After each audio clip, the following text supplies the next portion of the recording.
మీ qualification ఏంటి చెప్పండి. Board వేసుకోకూడదని ఎక్కడుంది? బోర్డు వేసుకోకూడదని ఎక్కడుంది? మత ప్రచారం చేయకూడదని ఎక్కడుంది? మీరేం చదువుకున్నారు అదే అడుగుతున్నా. తెలుసా ఏంటి మీ క్వాలిఫికేషన్ ఏంటి అడగని చెప్పండి. ఏం తెలుసు మీకు? రాజ్యాంగం తెలుసా? హక్కులు తెలుసా? పౌర విధులు తెలుసా?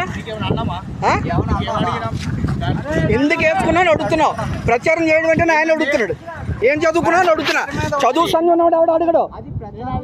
ప్రచారం చేయకూడదని ఎవడన్నాడు? చేసుకోవచ్చు, నువ్వు నీ బ్రతర చేసుకో, నేను నాకు చేసుకుంటా. అడగడానికి ఎవడు సరిపడు? రాజ్యాంగం ఇచ్చిన హక్కు అది. రావాలంటే నువ్వు పొలిషన్ కెళ్ళి కంప్లీట్ చేసుకో నీకు ఇష్టం ఉంటే. అర్థమైందా?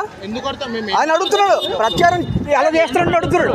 తప్పు కాదు అది. చదువు సంగతి లేకుండా అడిగే ప్రశ్న అది. అందుకే ఏం చదువుతున్నాడు అడుగుతున్నా. ఏందని అడిగితే చదువు సంధ్య లేదు కాబట్టి అడుగుతున్నారు. నిజంగా నువ్వు చదువు ఉన్నవాడు అయితే అడగవు నువ్వు. అర్థమైందా? ఆయన ఏంటి అడుగుతాడు? హలో వస్తావా స్టేషన్కి వస్తావా మాట్లాడదాం. ఒక్కడు తెలీదు పెద్ద ప్రశ్నలు పొట్ట తిప్పితే అక్షరం ఉండదు. పదపరచని చేయొచ్చా అంట. పెట్టకూడదని ఎవడన్నాడు? చేయకూడదని ఎవడన్నాడు? నేనే అదే అంటున్నా. అడిగే ముందు ఆ ప్రశ్న అడగచ్చా లేదా అనేది నువ్వు తెలుసుకోవాలి. అర్థమైందా? ఇంతలోకి ఆయన వచ్చి ఏదో పెద్ద హడావుడి చేస్తున్నాడు. పక్కన ఇంకొక ఆయన ఎవరు? నచ్చితే నాకు ఇష్టం, లేకపోతే నేను వెళ్ళిపోతా. అది నా ఇష్టం. అది నువ్వు నచ్చినా నచ్చపోయినా నువ్వు అసలు ఏం చేయడానికి లేదు. చదువు వెళ్ళిపోవడమా. నువ్వేం క్వశ్చన్ చేయడానికి లేదు. నీకు హక్కు.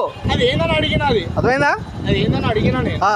అది ఏంది చెప్తే అది నా ఇష్టం. అది ఉండాలా నచ్చిందా నచ్చలేదు అది మీ నా ఇష్టం. నా అభిప్రాయం అది. ఇప్పుడు ఒంటి మీద టీ షర్ట్ వేసుకున్నావు. ఎందుకు వేసుకున్నావు?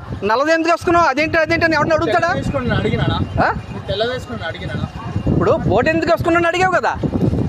అది ఏందని అడిగే ముందు నీకు తెలియాలి అడగచ్చా లేదన్నది. నా వ్యక్తిగతం అది. నా వ్యక్తిగతం అది. నువ్వు అడగడానికి అది ఏమని అడిగినా నేను.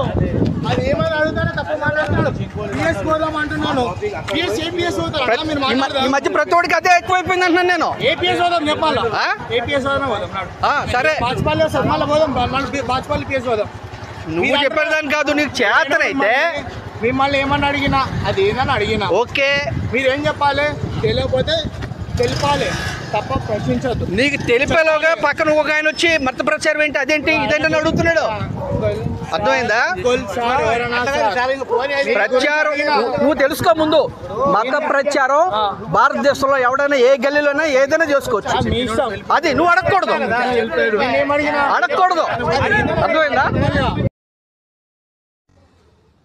భారత రాజ్యాంగంలోని ఆర్టికల్ 25 మనస్సాక్షి స్వేచ్ఛ మరియు మతాన్ని ఆచరించే, ప్రకటించే మరియు ప్రచారం చేసే హక్కుతో సహా మత స్వేచ్ఛకు హామీ ఇస్తుంది. 1. మనస్సాక్షి స్వేచ్ఛ.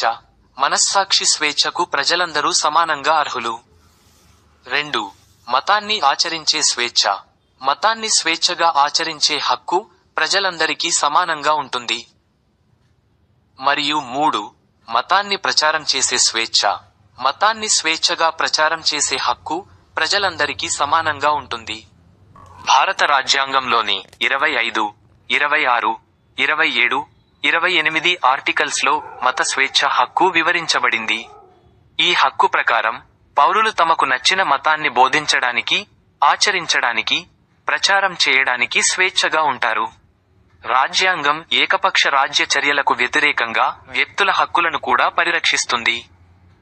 ఉద్దేశపూర్వకంగా ఒక వ్యక్తి యొక్క మత విశ్వాసాన్ని ఏ రూపంలో సరే కించపరిస్తే ఒక మంచి ఆధారాలు కనుక మనం అక్కడ ప్రొవైడ్ చేయగలిగితే వాళ్ళకి ఎవరైతే ఈ నేరానికి పాల్పడ్డారో వారికి 1 సంవత్సరం జైలు శిక్ష కానీ లేకపోతే జరిమానా కానీ విధిస్తారు.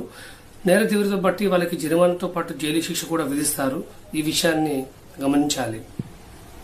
కాబట్టి ఎవరైనా సరే వారి మతాన్ని వాళ్ళు గౌరవించుకోవాలి తప్ప మతంతో ఏ వ్యక్తి యొక్క మత విశ్వాసాలను గాయపరిచినా కూడా వాళ్ళు శిక్షార్హులవుతారు మన చట్ట ప్రకారం విషయాన్ని మీరు గమనించాలి.